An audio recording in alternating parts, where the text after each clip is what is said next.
First of all, we're going to talk about what the audience liked and why.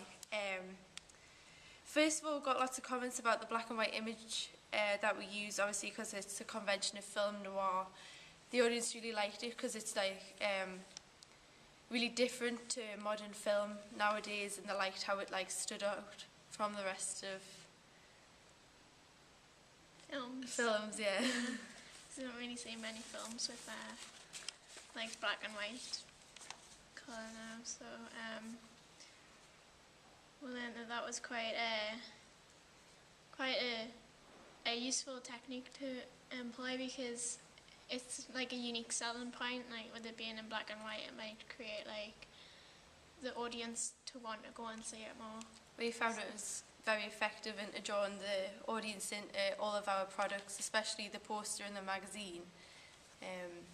One of our audience said how they really liked the black and white image because it drew them in and made them want to find out more about the film. Yeah.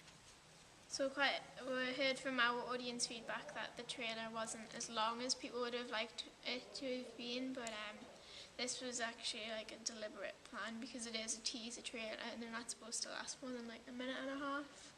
So we were trying to keep it really brief, because that would like create more suspense and like drama, and it sticks with the enigma theory that Bart has spoken about. Yeah.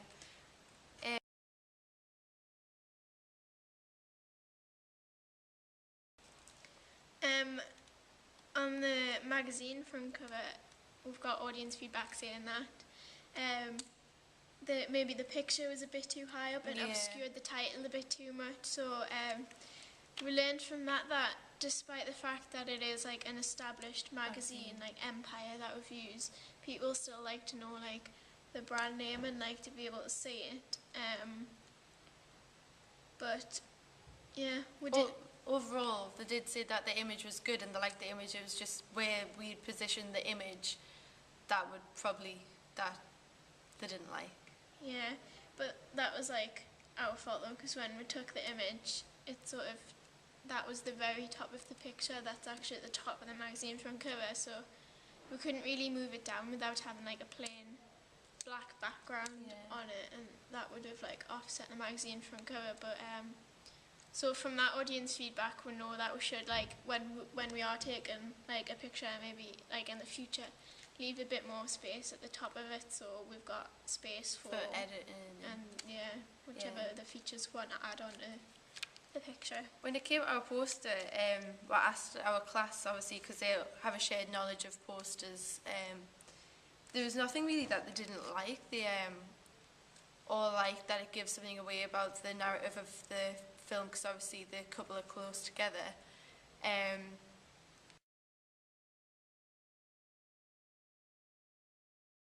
Really, but we did get teacher feedback on the poster. We got a lot of teacher feedback, and that kind of said that the poster was a bit too monotonal, really, like a bit too black and white.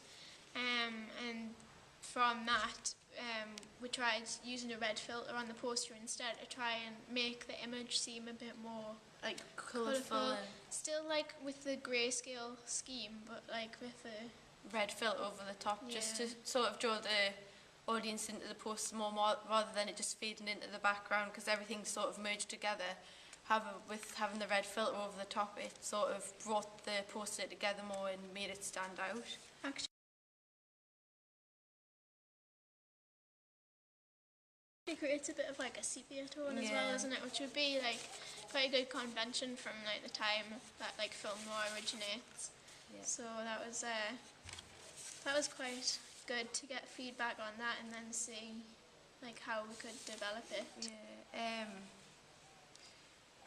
When we asked our audience, they didn't really tell us much to improve. They just sort of told us what they liked. However, our teacher gave us quite plenty of feedback about our trailer, about what needed to be changed.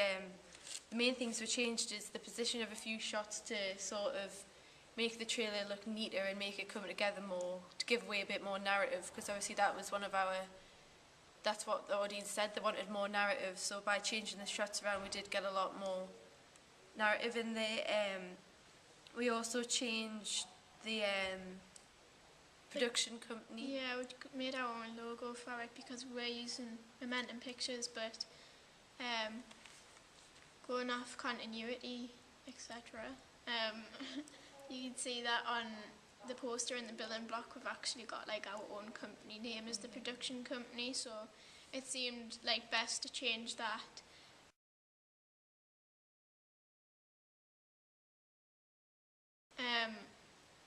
The credits as well, that was something that came up from teacher feedback, but we did actually get a comment on Facebook about that as well.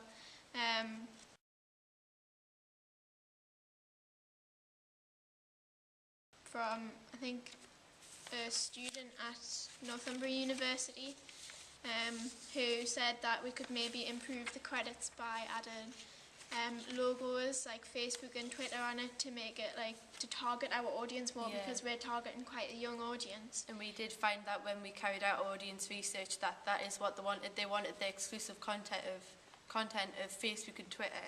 So I felt like it was probably one of the best bits of feedback we'd had to add to the to draw our audience in.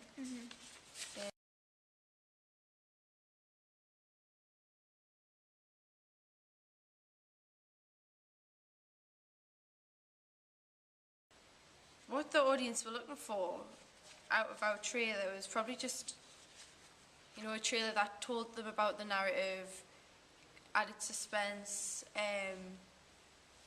showed the conventions of film noir, and I think we did that very well because our audience feedback that we got, they all said that we did use the conventions of film noir really well. I think the only thing that we could have improved on would be our narrative, but obviously with it being a teaser trailer, we didn't want to give much away. But I think we successfully changed that when we did get audience feedback and changed the shots around to give more narrative. Yeah, I think with like the audience's expectations as well, they probably expected the trailer to be quite a high standard, but in reality, working with like the technology that we had, etc., we had to like sort of lower that expectation a little bit, because we don't actually have the ability to create it in school, whereas if we were going to do it again in the future, we'd probably get some better technology to do it, because in terms of editing and stuff like that, that was the most difficult. We used Windows Live Movie Maker 2.6 to create it, and it's not a very modern program, but it did the job, so that would probably be something that would improve in the future if we did it again. Once again as well, with what they were looking for our poster, they all wanted something that would draw them in and make them want to go watch the film, and once again I think we did that very successfully. Obviously the person who got our audience feedback off said that it would draw them in. It said the text, the font would draw them in, the image would draw them in, wanting to know more. One of the pieces of feedback we had was the trailer, it intrigued the audience about the relationship between the two characters. They want to know if they love each other or they hate each other, obviously because there's the good involved.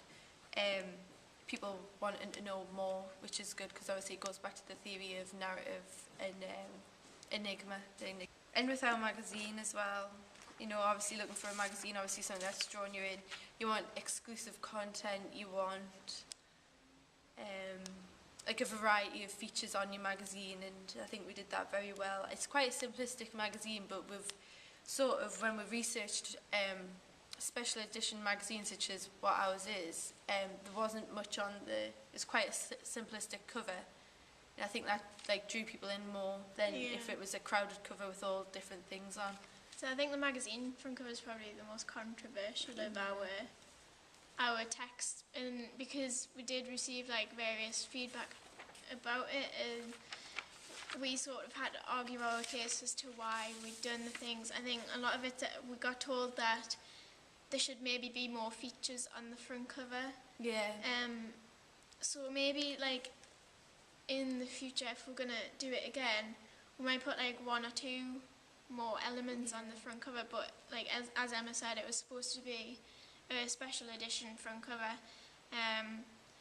but yeah, it was. I think it works quite well.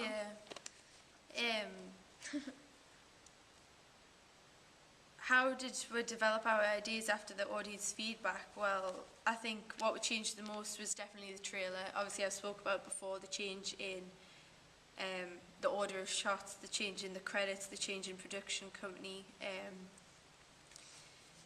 It's definitely all something that the audience have responded to when we showed them the trailer for the first time, especially our teacher feedback.